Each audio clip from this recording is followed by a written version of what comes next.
Bienvenue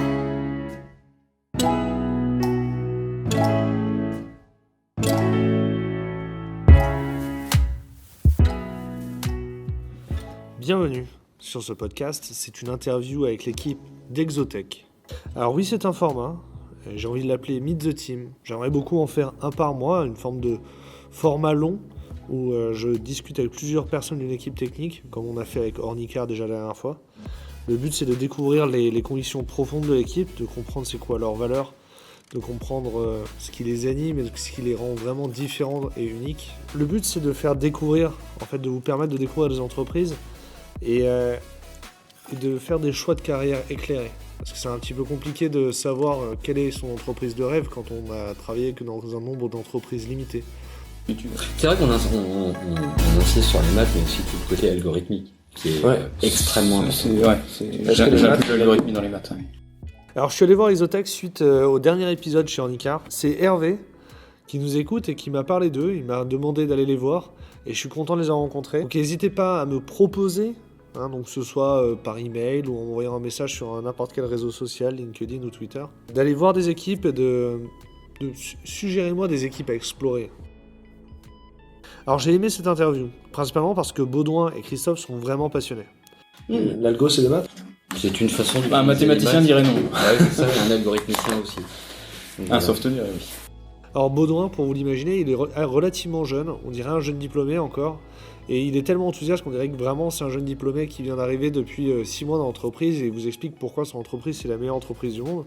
En fait, Baudouin est dans l'entreprise depuis 2 ans et demi, et j'ai l'impression qu'il s'amuse toujours autant qu'au premier jour. Christophe, il est plus ancien, il a travaillé longtemps dans l'informatique et il a eu des postes plus management. Aujourd'hui, il est architecte et il est content d'être technique tous les jours. Je l'ai trouvé très rassurant dans son propos et il est fascinant vraiment quand il explique les choses, c'est très, très clair et très exposé et je suis convaincu que vous allez adorer l'écouter. Sans plus attendre, je laisse place à la conversation avec Christophe et Baudouin de Exotech.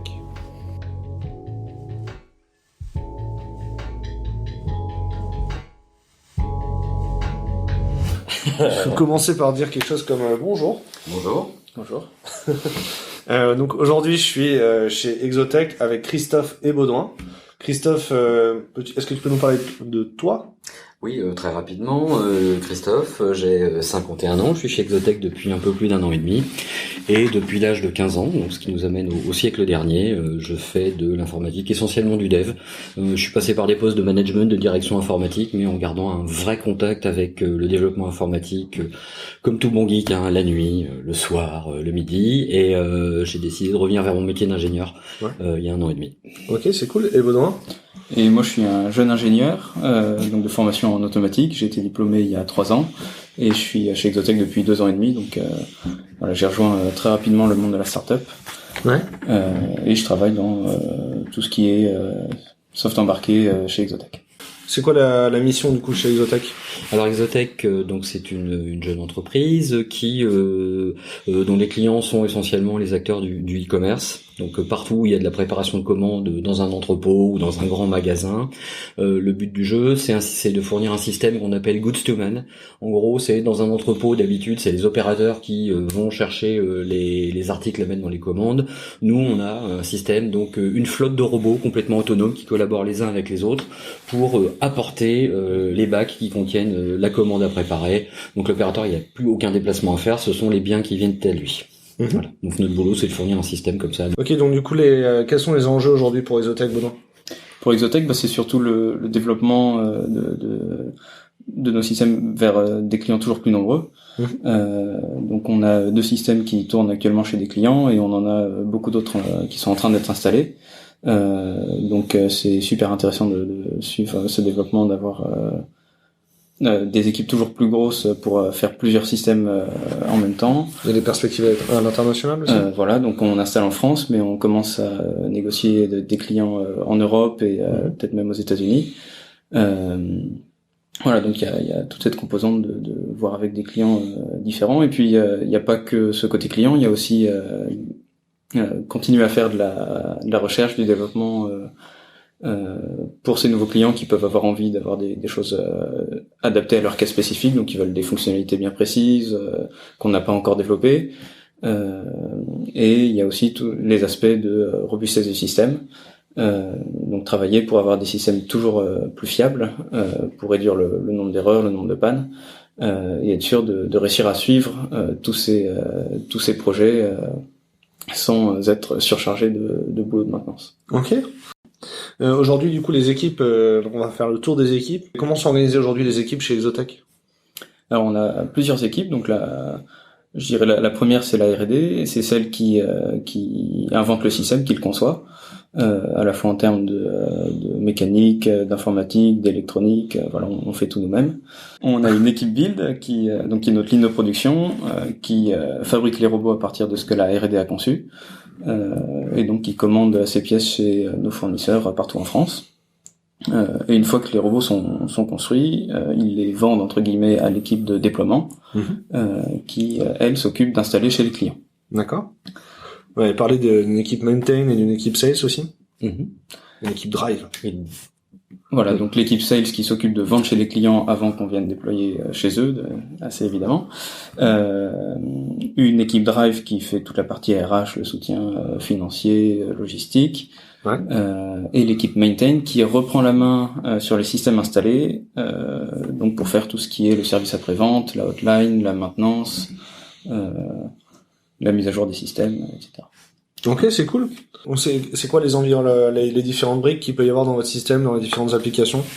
Ok, donc on a pas mal de composants logiciels qui collaborent. Bien évidemment, il y a déjà au sein de chaque robot, on a de l'informatique embarquée qui sert à piloter l'intégralité du robot et à communiquer avec le reste du système. Donc je parlerai un peu après.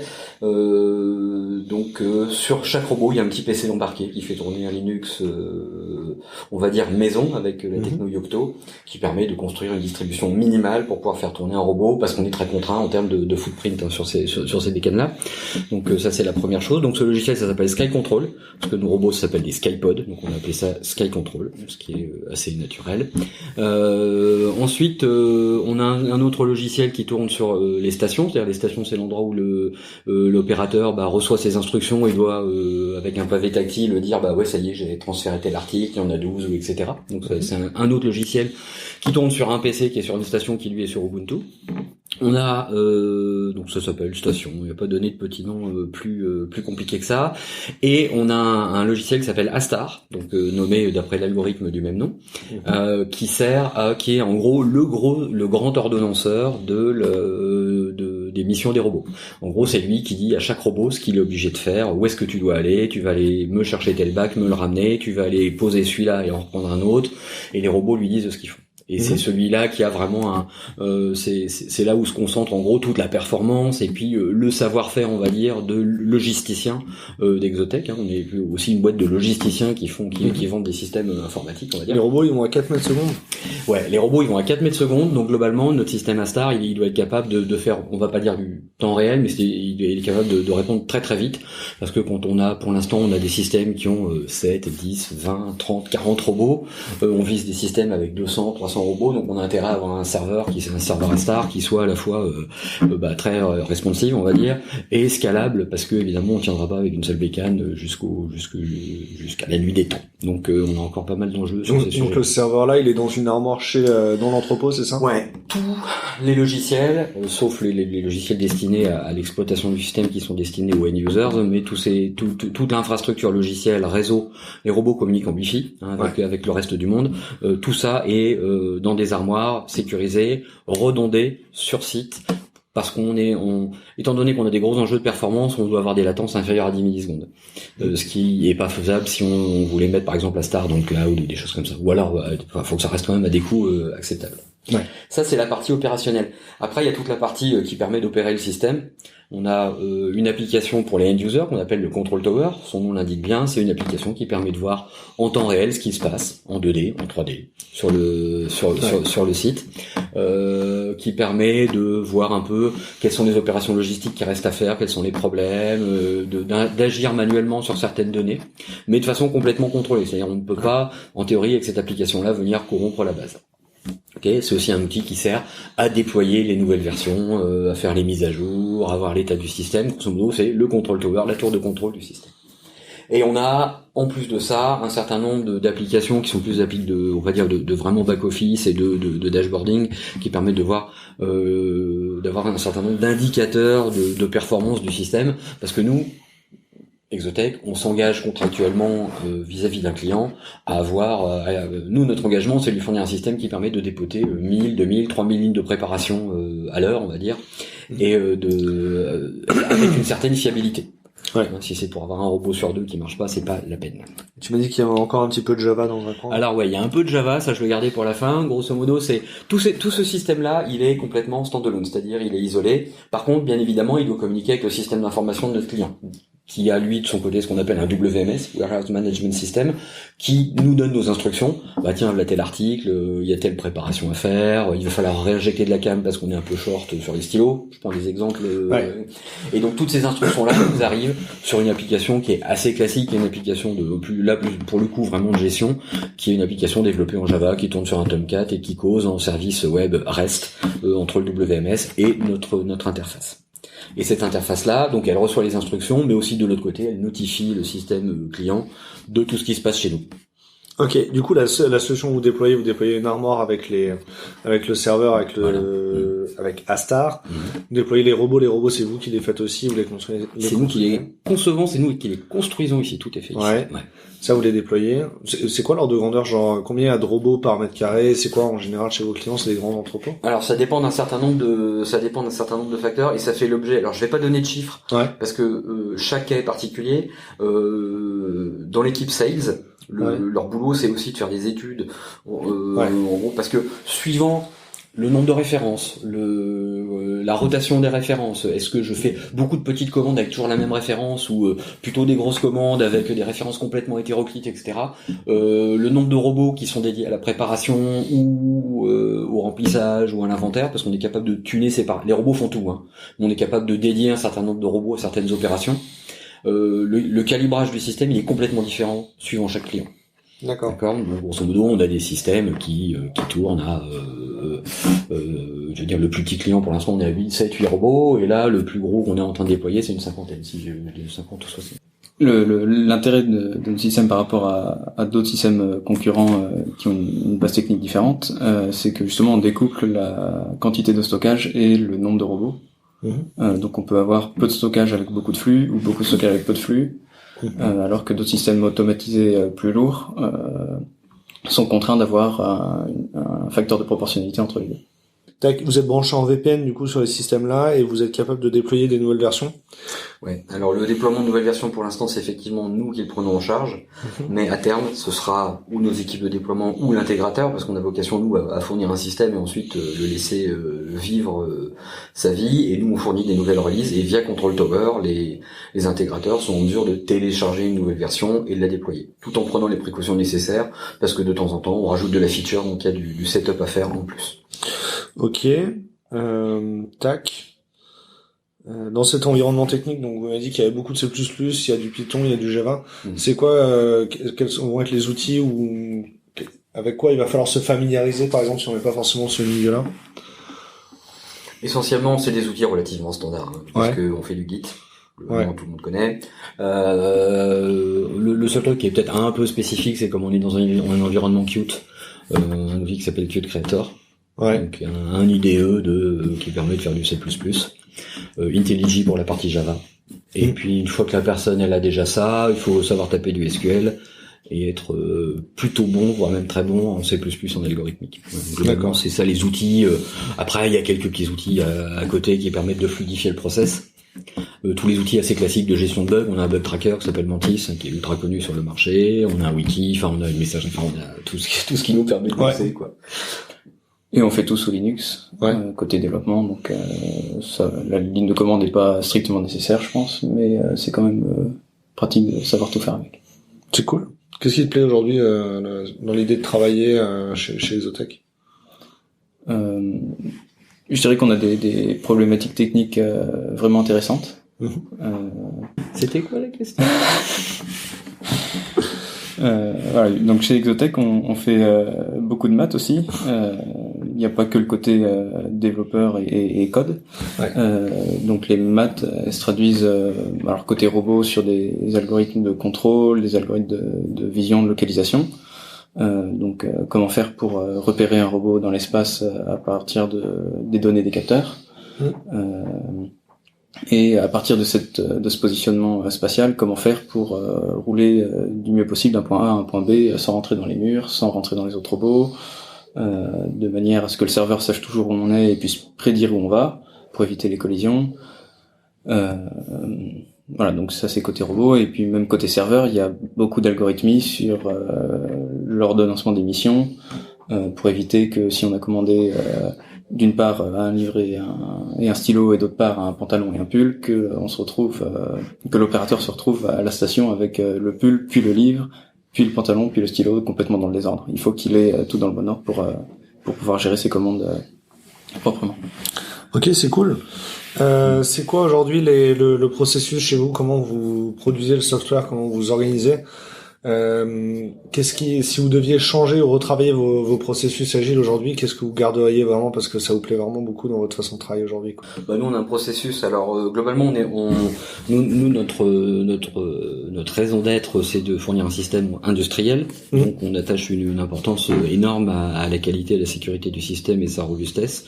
Donc on a un process d'injection de code qui est extrêmement formalisé, tracé, et que je regrette de pas forcément avoir eu tout le temps dans une vie antérieure. Ouais. Globalement, c'est-à-dire ce qui est vraiment bien chez nous, je dérive un tout petit peu, mais c'est que chaque personne de l'équipe qui fait du dev a une feature à coder. Après, elle la code dans tous les environnements. C'est-à-dire, on n'a pas forcément des gens qui sont spécialisés côté robot, côté Astar, côté station. Un peu, mais globalement, on est tous capables de taper avec des niveaux d'expertise divers. Mais quand on code une feature, grosso modo, on essaie de la coder sur tous les systèmes qui sont impactés. Et donc pour faire ça, donc la personne code sa feature, éventuellement discute avec ses pairs pour pouvoir un peu quelle est la meilleure architecture, quelles sont les meilleures options à prendre. Une fois que le dev il est fini, on a un processus très strict qui consiste déjà en une code review qui vérifie que les règles de codage, l'architecture est respectée, que tout ce qui est idiomatique chez Exotech est plutôt bien respecté, pour qu'on soit tous capables de regarder la code base de n'importe quel bout du logiciel sans être perdu et s'habituer à la façon de coder de quelqu'un d'autre. Une fois que la code review, souvent la code review donne lieu à un certain nombre de remarques plus ou moins perfides qui sont corrigées, et une fois qu'on arrive au bout, que la code review est ok, on se retrouve avec un bout de code, un tag Git qui est prêt à être intégré dans notre master. Okay. Ça c'est la première partie. Et à quel moment vous arrivez à un release candidate? Alors on arrive à une release candidate une fois, grosso modo, on fait un peu comme le noyau Linux, c'est grosso modo on freeze les features une semaine avant de préparer une release. Une fois qu'on a freezé le contour, on va dire fonctionnel, on intègre tout ça dans une même branche master de notre Git.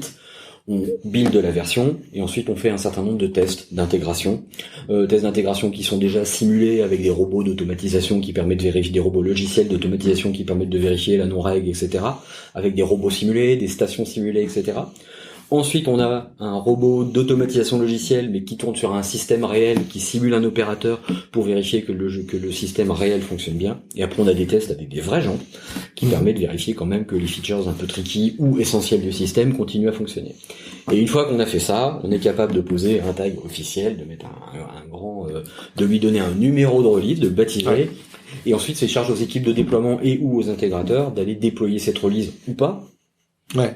Chez les clients. Sachant que nous, on essaye quand même de pas avoir, on n'est pas Microsoft où on va maintenir 25 versions en parallèle. On essaye de maintenir un nombre raisonnable de versions, c'est-à-dire 2, 3 max, quoi. Et pour l'instant, on a encore une politique à définir là-dessus. Vous taguez des versions comme LTS ou des choses comme ça? Non, on n'a pas de LTS, on a juste, on a une version, et dès qu'une version, de toute façon, dès qu'une version est en prod et chez un client, on le supporte. Ouais. Forcément. Parce qu'aujourd'hui vous maîtrisez le déploiement et donc au final. Voilà, c'est ça. Par contre, si on a un client qui a 12 versions de retard, il est bien évident que les nouvelles features, on pourra pas les donner sur un vieux système. Donc après, on accompagne. On a beaucoup de discussions avec nos clients. Parce que pour l'instant, on n'en a pas beaucoup, puis on est quand même là pour apporter en plus du système, de leur apporter du service et du conseil. Donc, grosso modo, c'est plus de la discussion, de la négo, de leur dire, là, faut changer de version, parce que là, on commence à être vraiment très, très, très, très en retard. On n'est pas encore Je pense pas qu'on va y arriver comme Microsoft en disant attention là les mecs vous êtes en fin de support donc Ok. voilà. C'est quoi les postes aujourd'hui sur lesquels vous recrutez? Vous avez besoin d'un reminder? Non. Alors on cherche des ingénieurs software côté robot, donc Sky Control, soft embarqué, un peu d'algorithmie, gérer des process de machine à état, de robots qui doivent piloter tous ces moteurs, tous ces capteurs, etc. Des ingé soft algorithmie côté Astar, donc sur le serveur de pilotage de la flotte, et des ingé Qt pour les interfaces aux machines, pour Control Tower, pour gérer les humains qui travaillent avec les robots. Il y a une question qui me vient spontanément. Vous contribuez à des entretiens en ce moment? Ouais. Ça peut être quoi tu vois, en dehors, imagine quelqu'un qui connaît pas Qt, C++, etc., mais ou de loin, tu vois. C'est quoi, quel soft skill, quelle compétence ou quel savoir-être vous avez apprécié sur ce type de personnes? Voilà, en gros, au-delà des compétences techniques, qui sont souvent une liste de courses, quelles sont les qualités, c'est très moche, mais c'est ça le vrai mot. Quelles sont les qualités que vous appréciez, en fait, chez les candidats que vous rencontrez aujourd'hui, quoi? Moi, je dirais surtout savoir chercher des solutions, ou des réponses aux questions qu'ils connaissent pas déjà. Voilà, il y a toujours des questions où on connaît la réponse, et puis d'autres on connaît pas, et on peut quand même chercher et proposer des choses et voir où ça nous mène. C'est l'autonomie, la capacité, et je vais enfoncer une porte ouverte, mais c'est la capacité, là on bosse vraiment en équipe, parce que on a tous, même si on essaie d'être polyvalent, on a tous nos lignes de force. Ouais. Et donc globalement, c'est de savoir demander c'est d'être vraiment capable d'interagir, même si on travaille beaucoup tous en autonomie, parce qu'on a une feature à coder, etc., mais le fait de savoir détecter qu'on est en difficulté, de savoir qu'il y a la bonne personne, et puis de lui demander plus ou moins aimablement un petit coup de main, c'est plutôt ça. Les soft skills, ils sont là-dessus. Hein, c'est d'être capable d'aller vraiment sur l'essentiel, et d'être capable de se dire les choses. On a la chance d'être une petite équipe, on se connaît tous vraiment bien, et on se dit les choses. Donc sympa et moins sympa, mais toujours avec une grande tendresse. Ouais, c'est ça. Donc, si j'aime travailler sur des problèmes nouveaux, si j'ai une capacité à communiquer et à interagir, à aller demander de l'aide, à solliciter de l'aide pour arriver à résoudre ces problèmes nouveaux, j'ai le bon mindset pour candidater chez Exotech. Ouais, il faut être super curieux aussi. Super curieux et super autonome aussi. C'est les gens, faut pas hésiter à creuser, à chercher, etc. Donc faut pas avoir besoin d'un chaperon tout le temps, parce que globalement la plupart des devs ils aiment bien ça.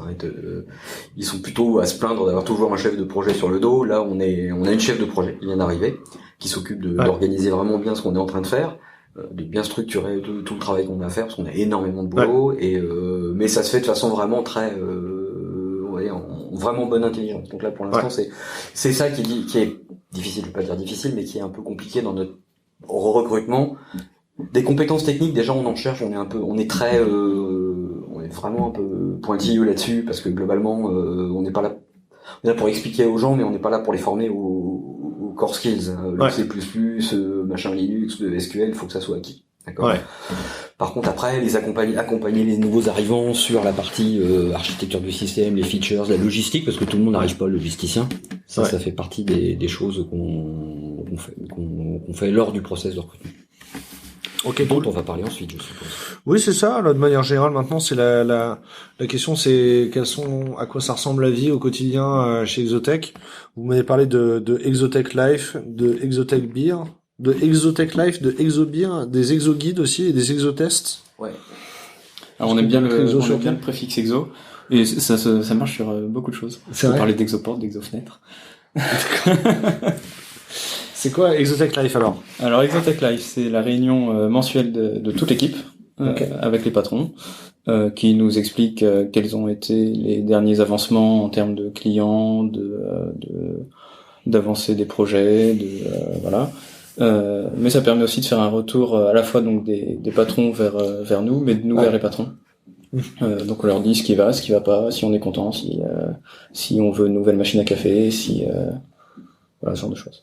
D'accord. C'est voilà, il n'y a pas besoin de passer par un intermédiaire, de remonter par le N plus 1, plus 2, plus 3, plus 4 pour faire bouger les choses. On n'a pas ce niveau de profondeur. Donc, Ouais. c'est C'est vite ça. réglé. Après, vous pouvez le garder longtemps, hein, ça va fonctionner. Ouais, ça fonctionne très bien. C'est un vrai lieu après. Bon, après, c'est un vrai lieu d'échange, quoi. Ça dure une bonne heure, 1h15. Il y a, on parle des perspectives de la boîte. Enfin, globalement, Ouais. on se dit tout. Et effectivement, quand il y a des choses qui déconnent, ben, c'est là où on se dit. Donc, c'est bien.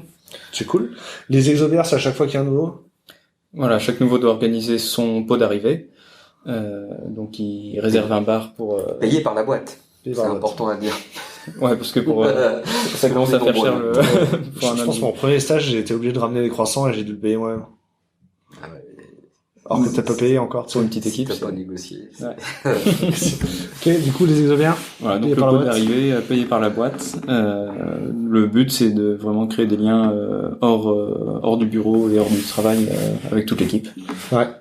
Voilà, et donc comme chaque nouveau organise son pot d'arrivée, ça arrive assez fréquemment en ce moment. C'est ça. Et donc, tu m'as dit quand les nouveaux arrivent, ils ont un exoguide. Et l'exoguide, c'est une sorte d'ange gardien qui supervise le nouveau, qui lui présente les lieux, l'équipe, qui Ouais. fait le tour de tous les postes. Voilà, puis qui est là pour l'aider en cas de problème sur tout et n'importe quoi. Est-ce que, à quel moment t'es mis en relation avec ton exoguide? Toi, tu es rentré du coup récemment dans la boîte? Non, moi ça fait 2 ans et demi. Ça fait 2 ans et demi. J'étais sûr que tu n'es plus jeune diplômé du tout, du coup. Est-ce que tu es mis en relation avec ton exoguide en amont de ton arrivée?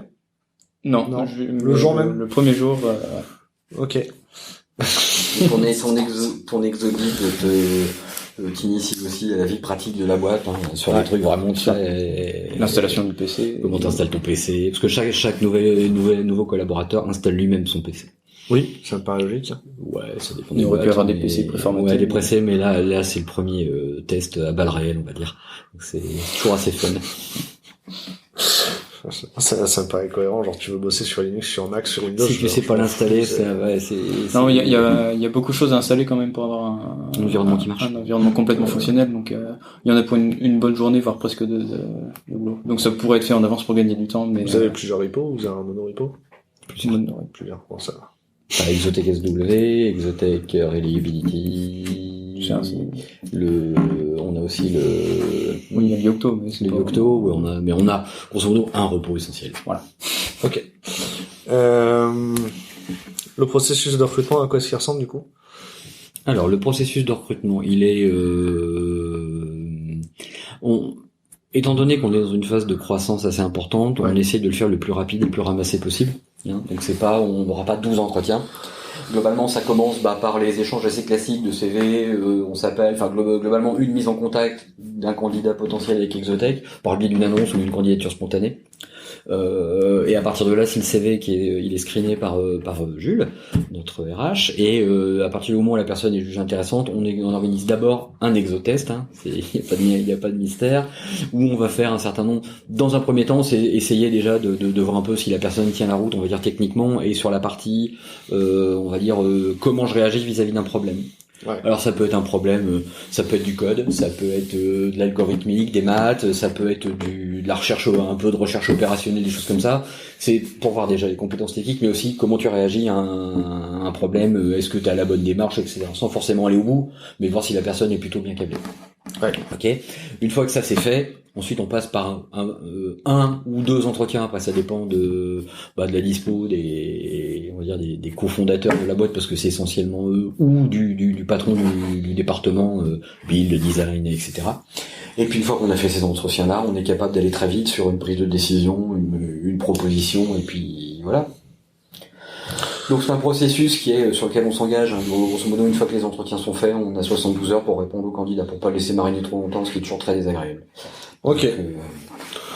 Donc, à quoi ça ressemble, du coup, le fait de venir ici? Ici, on est à Croix. Ouais. Si on est à Croix, tu m'as dit que c'était finalement que 20 à 30 minutes par rapport à la gare d'Iflande. je le fais tous les jours, donc je peux en témoigner, et toi aussi d'ailleurs. Ouais. Sauf que tu habites dans la gare, donc c'est tout de suite beaucoup plus facile. Grosso modo, il y a un train qui part d'ici, qui met 6 minutes pour aller à la gare d'Iflande. Il y en a pas beaucoup, donc faut pas le rater, mais si d'aventure on le rate, il y a un métro à 10 minutes à pied qui met un quart d'heure, 20 minutes à aller à la gare. Donc, gros maximum, une demi-heure entre ici et la gare. Mais les gens qui nous écoutent ne voient pas les locaux. C'est vrai? C'est vrai. Là, on est sur une mezzanine. Les robots sont en bas. Voilà, on est dans un entrepôt en fait qui a été aménagé spécialement pour nous, c'est-à-dire on est en train d'aménager une deuxième cellule en face qui va contenir plusieurs systèmes à des fins différentes, hein, de tests, de rodage, de diagnostic, etc. Et donc on a plusieurs systèmes opérationnels. Et nous, on est sur une mezzanine avec un grand open space qui fait bien 40 mètres de long, on va dire. Et on est assez nombreux. On va bientôt s'éclater en deux pôles parce que ça commence à être un peu chargé. Mais on est dans un environnement qui est que je trouve pour un open space plutôt cool parce que c'est pas trop bruyant, c'est pas trop. C'est ça. On sent que c'est une boîte où il y a de la vie, où ça bosse quand même sacrément, ça déconne aussi pas mal. Et c'est en bas là où je suis arrivé en arrivant, c'est la salle de pause. Ouais, c'est la cafette. Alors avec le traditionnel. Canapé, les tables, les micro-ondes, les frigos, les bières qu'il y a dans le frigo. En vrai, elle est quasiment aussi grande que le plateau. Hein. La cafette, non, elle est pas aussi grande que le plateau. Elle démarre à peu près ici, et elle va jusqu'à Paul.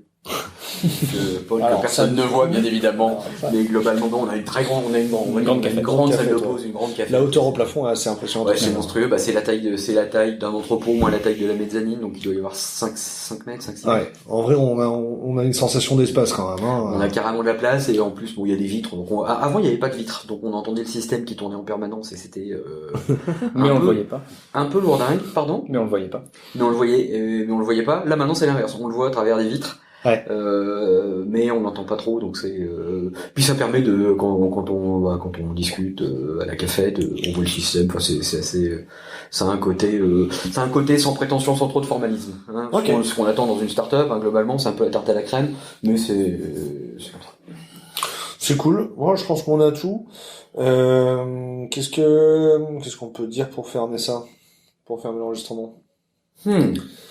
Dire un truc sympa qui donne envie de venir vous voir. Tu m'as dit que là, il y avait beaucoup de cooptation. Ça veut dire qu'il y a, ouais. Est-ce que ça veut dire dans les candidats que vous rencontrez, tout à l'heure tu parlais de candidature spontanée, mais ça veut dire qu'il y a beaucoup de candidats qui discutent d'abord avec un collaborateur? Alors non, ce qui se passe, c'est que on a mis en place effectivement de la cooptation. Il y a un certain nombre de postes qui sont quand même assez balèzes à pourvoir. Parce que c'est quand même des compétences assez pointues sur certains sujets, et donc on a mis en place un mécanisme de cooptation avec de l'incentive pour si toi tu connais quelqu'un qui t'es persuadé, tu sais, c'est un pote à toi, une connaissance qui est capable de faire le job, tu le cooptes et tu le présentes à notre RH. Ouais. Et dans ce cas-là, ça permet déjà nous d'accélérer le recrutement, d'avoir un préavis, quoi. Personne va coopter une buse, quoi, forcément. Ouais. Mais, ça permet aussi d'avoir un peu d'incentive, ce qui est toujours assez sexy, quoi. Ouais. Voilà. Du coup, on prend contact avec Jules pour la candidature. Ouais, c'est Jules pour les candidatures qui regarde tout. C'est chouette. Ouais, c'est cool. Hein? Il est passionné par son boulot. Ouais, il n'arrête pas. Et surtout, c'est vrai que là, en ce moment, globalement, là, on est une 60aine. Ouais. D'ici la fin de l'année, on doit être, si on suit le business plan et le plan de recrutement, c'est une centaine de personnes. Ouais. Donc, d'ici la fin de l'année, ça va encore staffer. Donc, on peut retenir que Exotech recrute toujours. Ouais. Ok.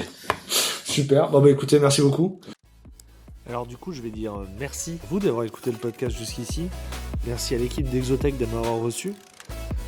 Les derniers messages à faire passer sont assez simples. Le premier, c'est recommandez-moi les entreprises que vous voudriez que j'aille découvrir.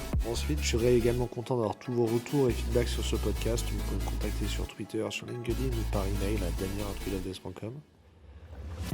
Alors abonnez-vous pour recevoir les prochains épisodes.